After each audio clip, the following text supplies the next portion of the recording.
In the 1800s, when miners struck it big, they yelled Eureka! Well, the golfers are yelling Eureka nowadays whenever they come to Mesquite, Nevada, because it is a golfer's paradise. They've got everything you want right here, including the Eureka Casino and Hotel, and all of this great desert golf that we're enjoying on the Traveling Golfer from Nevada, just for you. American owned, family operated, 5 generations, fiercely focused on one thing: putting the best beer on the bar. Yingling, America's oldest brewery. Welcome to the Freedom Trail Challenge. That's right, Freedom Trail Challenge. 17 years, played all around the world, a little competition among amateurs. This year, Mesquite, Nevada, in the desert. And when in the desert, you better be prepared. 3 most important things: sunglasses, sunblock, chapstick, and a lot of water on the golf course. You need that. Keep hydrated. Folks, this is desert golf at its best. We're at Coyote Springs, the Jack Nicklaus course right outside of Mesquite, en route from the Las Vegas airport. This is going to be 5 great days of competition, 5 great days of golf courses, and our start at Coyote Springs is the perfect kickoff to this event.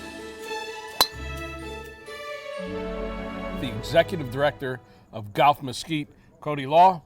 Cody, welcome to the Traveling Golfer. Hey, thanks for finally getting here, Tony. It's good to have you. It has been a while. You've been trying to pull me here. Now you're going to have to kick me out, because I'll tell you, I found a place I absolutely love. Well, we thought we'd tease you a little bit, just enough to get you back.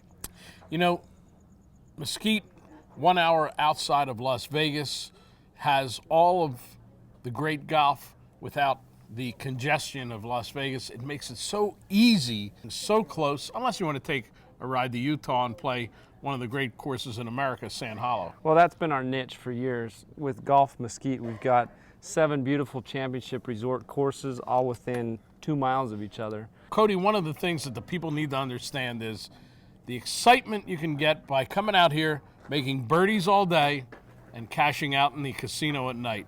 Doesn't get much better than that. They understand our niche here. It's for the intimate, old school type Vegas place. So you've got the buffet. Ample, great quality, tremendous assortment, and incredible prices. And if you want to go top shelf, Gregory's Mesquite Grill is one of the finest steakhouses you can find in America. So you can roll out of bed from a long, late night in the casino, and within 5 minutes, be right on the course for your tee time. Yeah. So Oasis is virtually around the corner from the Eureka Casino Hotel, but you've got wonderful other golf courses, and one of the ones that I thought was so well planned was Coyote Springs, which is right on the way from the airport to Mesquite. Yeah, a lot of our groups that fly into Vegas from the Midwest and from the East and the Southeast, that is their stop on the way in. It's a Nicklaus course. It's literally out in the middle of nowhere, but it's a beautiful design. You know, it's got the Nicklaus moguls throughout the fairways, the finger-like bunkers around the greens, and it's a tough enough track to test anyone. The strategic layout of it was outstanding, and then you get to these greens, and those greens are very severe, to say the least. There's a lot of undulation, brutal pin placements. On top of the strategic layout at Coyote Springs, they have some great water features that Jack Nicklaus put in as eye candy to dress it up. Yeah, once you finish hole 9 or hole 18, if you look back up towards the course, you've got 3 cascades of waterfalls coming all the way down the last few holes, and it's great. It's fun to play. Now you have 36 holes here at Oasis, but literally just right around the corner is Falcon Ridge, which is an acclaimed golf course, and I met a group of golfers who've been coming here from Harrisburg, Pennsylvania for 10 years. So they knew the Traveling Golfer, knew our sister show, Golf Talk Live Radio, and right away they said to me, shh, don't tell anybody about this place. We love it here. And their favorite course is Falcon Ridge. Well, Falcon Ridge, I tend to be a little bit biased towards that because that's where I started in the golf industry. I actually started as a valet there 10 years ago. It's a lot similar like this course, the Palmer course, where you've got the ups and the downs, but the service there sets it apart, all the other amenities that they have, but they have every shot is a picturesque, beautiful, stunning golf shot.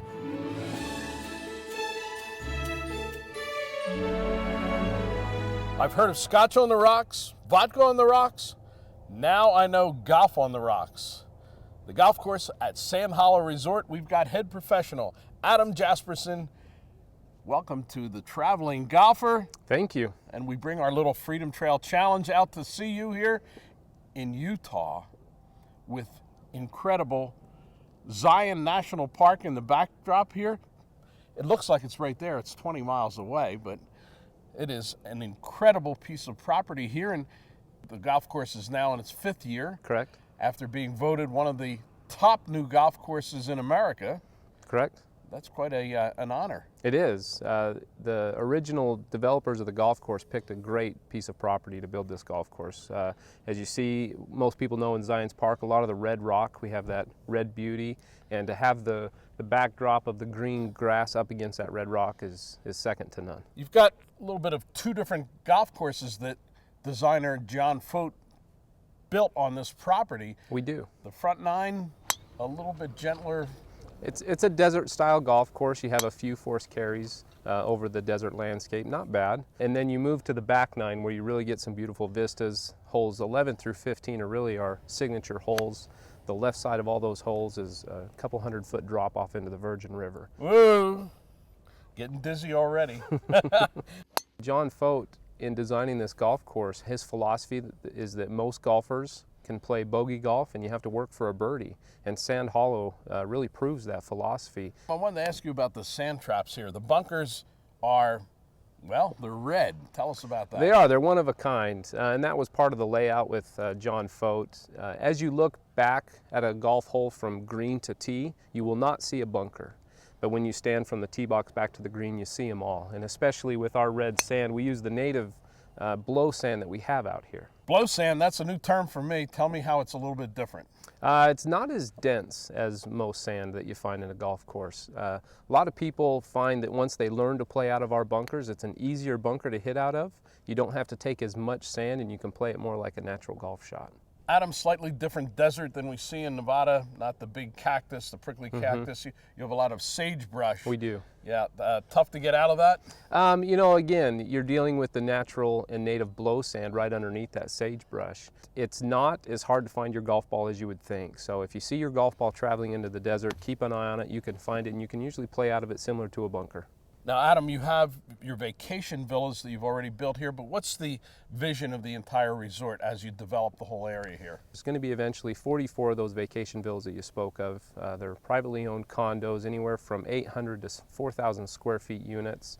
There'll be a water park that'll go inside this rock formation behind us. There'll be a hotel. There's going to be a spa. We have a sports complex going in with tennis courts and a public park for the kids. So a lot of amenities. Really, the whole family can come and stay for a week long and never leave the property. It's an unbelievable country we have here, and this is one of the more spectacular parts of it. To have a golf course in the middle of it, well, we just thank everyone involved on that. Adam Jasperson, the director of golf here at the golf course at Sand Hollow. You'll never forget it if you come here. If not, just remember what you saw on the Traveling Golfer.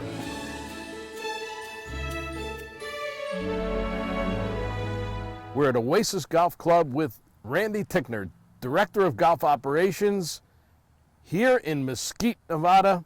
36 holes of pure pleasure, and I really mean that, Randy. Thank you. You've got a great property here, a great clubhouse, and 2 great golf courses. Thanks. Yeah, We think so. yeah. Now, you've been here how long? 15 years. Yeah, 15 years in Mesquite. That's a long time for people in Mesquite. That is a long time to survive in Mesquite. And that's about how old the Palmer course, one of the 2 courses you have, has been around. The Palmer course opened in 1994. It was Arnold's first desert course. There's a lot of elevation changes that'll jump up and look at you. And I think we counted 4 100-foot drops out on the golf course. And then, of course, there's the uphills to the greens, and it really is a spectacularly picturesque golf course. The oohs and ahs from our foursome were continuous all the way through. And they should have been, because it is spectacular. It's fun to play.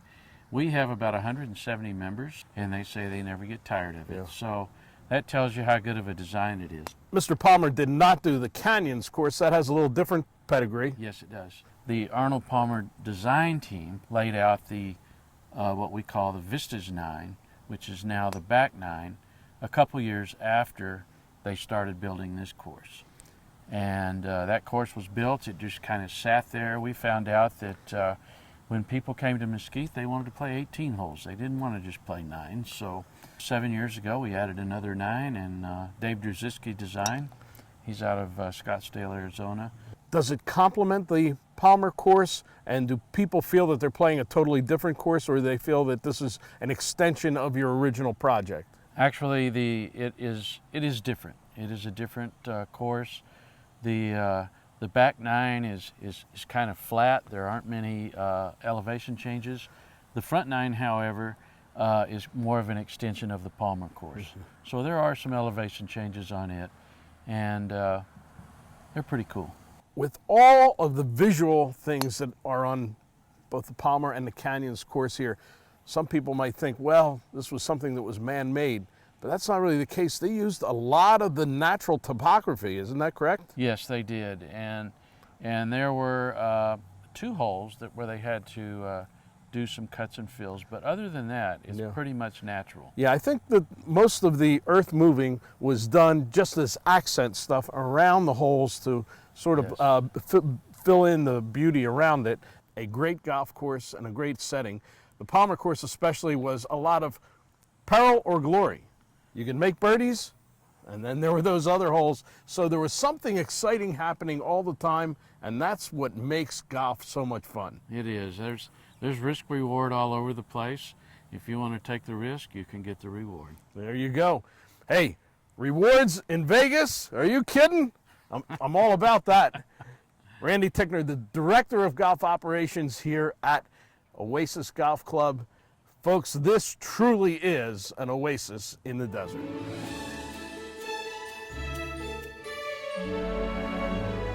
Well, when I came into the desert, I said I needed someone to show me the way. He's been showing me the way on golf courses for years. Ed Sheeran, acclaimed golf course architect from the Philadelphia area, now in the desert, here at the Oasis Golf Club in Mesquite, Nevada, and all the other golf courses. Ed, welcome to the desert. Well, it's great to be here. Yeah, and I'm sure you look at these golf trips a little differently than the usual player coming out. There's part of you playing and the other part of you taking a note here and there, dissecting the golf courses. What did you see this week? Well, the natural features that you had here were just spectacular. The canyons, the bluffs.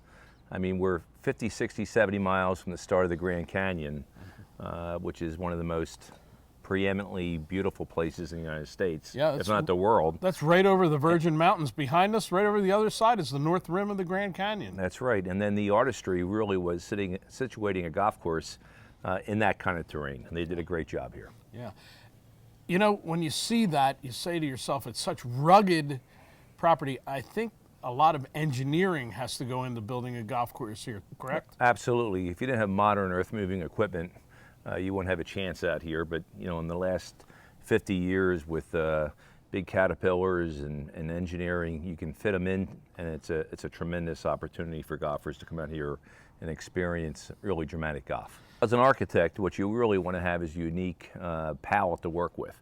And I'm actually jealous of architects here because everything is just so dramatic that when the average golfer comes out here, the wow factor is so incredible that even though they're as strategic as a golf course in a more mundane setting, the differential really is the natural settings that they have out here. Well, if Ed Sheeran, acclaimed golf course architect, gets wowed, you can imagine what regular Joe golfer does when he comes to Mesquite, Nevada. Put on your seatbelts. It's an experience you'll never forget.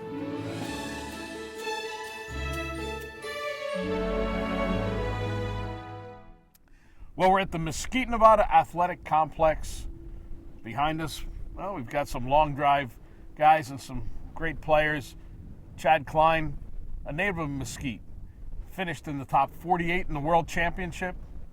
Give a little instruction to James Bronsberg, just finished his college career at Drexel University, the reigning Montgomery County Amateur champ, headed out to the mini tours. And this is Brian Dangerfield. He's the athletic director for the city of Mesquite. And of course, that's the town for the last 18 years that has held the World Long Drive Championship. Must be fun having a championship in your own town. Oh, any city of our size that has a world championship is phenomenal. This is the 5th year that event has been held here at this facility, though. This complex. And it's really a soccer field, but it'll work for golf. We call it Long Driver Stadium, and again, it's its 5th year. It's the Mesquite, Nevada Sports and Event Complex. And how many people come for that championship when they have it here? We have about 1,000 people or so. It's a made-for-TV event, but it does bring, throughout the course of 10 days, even a lot more people to town. Brian, in this stadium here, big enough to hold them? Not quite. A couple of years ago, they were hitting to the end of this grid, and that was 475, and we're thinking of moving it back to company 500-yard drives. That's beyond belief. We've got Chad Klein here. He's a local favorite from Mesquite, Nevada. Finished in the top 48 in the World Long Drive Championship right on his home turf here. And I watched your demonstration a little bit with our young, well, just recently graduated collegiate golfer. And a lot of oohs and ahs watching you hit the ball. I guess you're used to that. Yeah, definitely. When hit it long and far, you draws a crowd behind you every time. Yeah, they say, drive for show and putt for dough, but I think there's a lot of money in this whole long drive business too. Definitely, we drive for show and drive for dough. Yeah, really. So tell me your club head speed. I know everybody, we think, hey, we get up around 100. That starts to be pretty good for an amateur player. You are? I'm at about 142 average. 142 average. That doesn't even compute in my brain. That's incredible. The ball speeds are over 200 miles an hour. I'm about 210 mile an hour ball speed. So have you given up on your regular playing golf for fun and just out here long driving it? It's two different swings, and my first passion was golf. This is kind of my side hobby, so when I do long drive, I definitely take a weeks off to focus just on long drive. And you played collegiate golf? I did for my first year up in the University of Idaho. University of Idaho. Well, that's not too far from Mesquite, Nevada. That's good. And tell me a little bit about what it was like competing here with the lights on and 1,000 people here and all the loudspeakers, everything going on. If anybody's in fast sports, it's an adrenaline rush as well. I mean, people might not think that golf, it's the adrenaline, but you get on that first tee and you tee it up and you can just feel it going through your veins. Now, when us amateurs play golf, we try and control the adrenaline. Right. Does it help you in this? You actually want to use the adrenaline to your advantage because that's what we want to go for. We want to go for distance, so that's going to help you hit it a little farther. All right, Chad Klein, he hits it as long as can be, and he does it right here in his hometown of Mesquite, Nevada. Time to challenge Chad Klein, the long driver.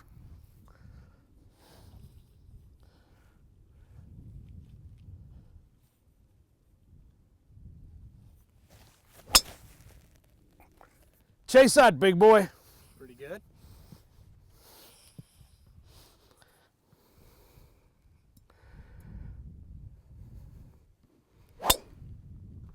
Oh, wow. Another humbling experience for the traveling golfer. From Mesquite, Nevada, adios. Tony Leodora's golf wardrobe, courtesy of Antigua, the leader in modern golf apparel.